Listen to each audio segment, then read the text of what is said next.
සෝදරා රාත්තරණිය පිරිනුවන් පාන්ට යන වෙලාවේ 500ක් භික්ෂුණීන් වහන්සේලා පිරිවරාගෙන බුදුරජාණන් ළඟට ගිහිල්ලා කියනවා ස්වාමීනි මගේ අතින් ඔබ වහන්සේ එදා දීපංකර පාදමූලයේ පෙරම් පුරන්න පටන් ගත්ත දාපටන් මම ඔබ වහන්සේත් එක්ක ආවා. ඔබ වහන්සේත් එක්ක ඇවිල්ලා ඔබ වහන්සේත් එක්කම සම්බුදු බව පිණිස උපකාර කරගෙන ආවා. මේ ලෝකේ අපි ඔක්කොම බුදුරජාණන්සේගෙන් පිහිටක් හොයාගෙන එනකොට මේ ලෝකේ එක්කෙනෙක් සම්බුදු බවට උපකාර කරගෙන එනවා. එතුම යසෝදරාද.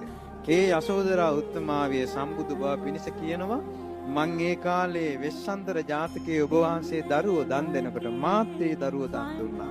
ඔබ වහන්සේ රාජ්‍ය දන් දෙනකොට මං එක සිතින් අනුමෝදන් කළා. ඔබ වහන්සේ බඹසර රකින්නකොට මම බඹසර රැක්කා. හැබැයි ස්වාමීනි කුස ජාතකයේ ඔබ වහන්සේ මං වෙනුවෙන් දැලිවලන් හොදනකොට මට ඒක දරා ගන්න බැරි වුණා. මං ඔබ වහන්සේට දුෂ්ට වචනයෙන් බැන්නට ඒවට මට ස්වාමීනි ඔබ වහන්සේ මාගේ රාජ්‍යයට ඇවිල්ලා අර කුසාවතිය අත්තරලා මගේ රාජ්‍යයට ඇවිල්ලා ඔබ වහන්සේ ඇත් ගාලේ බිම නිදාගෙන ඉන්නවා කියලා දැනෙද්දි මගේ ඇඟපත දණ්ඩ පටන් ගත්තා. මං ඇඳෙන් නැගිටලා මමත් බිම නිදිය ගත්තා. එහෙම මම කළා. ඒ මගේ අතින් දැන හෝ නොදැන වෙච්ච වරදට ස්වාමීනි මට සමාව.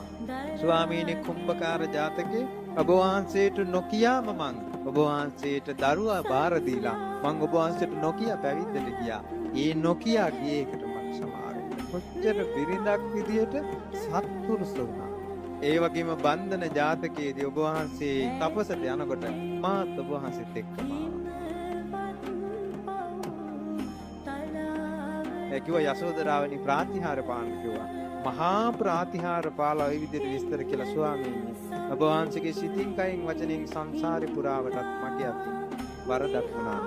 ඒ වගේම ස්වාමීනි දැන් ප්‍රාතිහාර දක්වද්දිත් යම්කිසි වරදක් වුණා. ඒ සියලු වරදක සමාන කියලා බුදුරජාණන්ගේ සිරිපා වැඳලා බුදුරජාණන් වහන්සේට කලින් අවුරුදු 2කට කලින් අවුරුදු 78ක් වෙනකොට යසෝදරා තෙරණිය පින්නවා කරලා අපේ සාතුනාසී අපේ බුදුරජාණන් වහන්සේ ඔක්කොම දරන් හිටියා. ඒ අකම්පිත සිත් ඇති යසෝදරාවන්ටද සසරින් එතර වෙන්න මඟ කියා දෙනවා. රාහුල කුමාරයාටද මඟ කියා දෙනවා. අපේ සාතුනාසීතුන් ලෝකෙටම පිළිසරණ වෙච්ච බුදුරජාණන් තමයි මේ බුදුරුව මෙච්චර අසිරිමත් බුදුරුවගේ ධර්ම පාය ගැන කවර කතාවද?